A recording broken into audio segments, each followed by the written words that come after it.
ভালোবাসার মানুষ তখনই সুন্দর যখন সে আমার আপন মানুষেরও ভালোবাসার মানুষ হয়।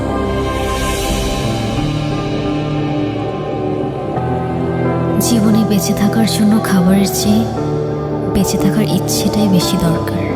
আর যদি সেই বেঁচে থাকার ইচ্ছেটা কোনো এক মানুষের জন্য হয়ে ওঠে, তাহলে জীবনে ঠিক তাকেই রাখতে হয় যে সত্যিই থাকতে চায়।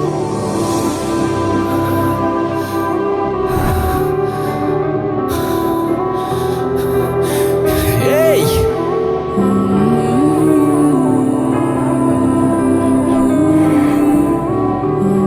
আরে কি করছেন আপনি? মাথা ঠিক আছে আপনার?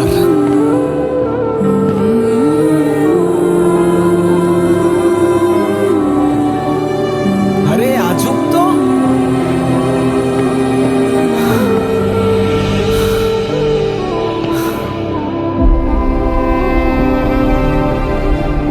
কি সমস্যা কি আপনার? কি করছেন আপনি? আরে প্রবলেমটা কি আপনার? আরে কিছু বলছেন না কেন? মাথা ঠিক আছে আপনার? কি করছেন আপনি?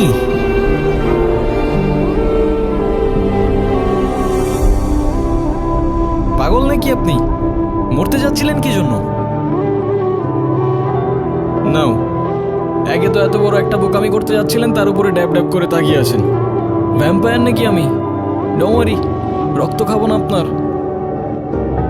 এক সেকেন্ড, একটু পানি খেয়ে নিই।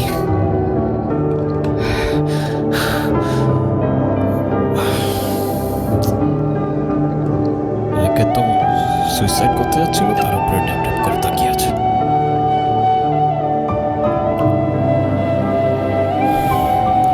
Thank you.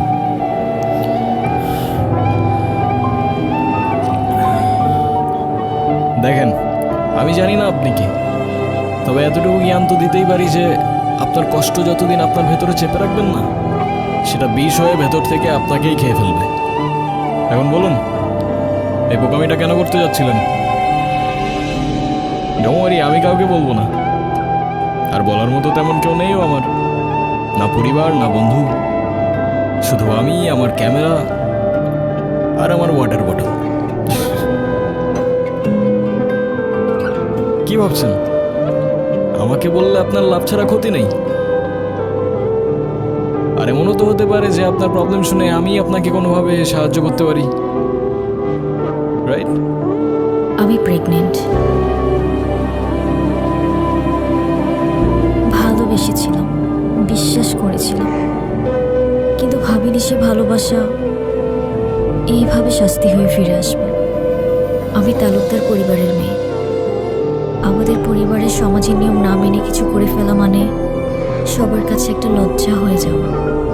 আমার পরিবার, যারা বলে মেয়েরা হচ্ছে ঘরের সম্মান, আর তারা যখন জানবে আমি বিয়ের আগেই, কিচ্ছু বলবে না, শুধু চেয়ে থাকবে। আর ওদের ওই দৃষ্টিতে আমার বুকটা চিড়ে যাবে। ওরা বলবে না তুই মরে যা, কিন্তু আমি বুঝে যাব আমার মরে যাওয়াই উচিত। ভেবেছিলাম এখান থেকে ঝাঁপ দিলে হয়তো সব ঝামেলা এখানেই থেমে যাবে, না প্রশ্ন, না অপমান, না দোষ, কোনো কিছুরই সম্মুখীন হতে হবে না। ভিতরের চিৎকারটা এখানেই থেমে যাবে। এখান থেকে ঝাঁপ দিলে আপনার চিৎকার থেমে যাবে সে ব্যাপারে তো কোনো সন্দেহ নাই, কিন্তু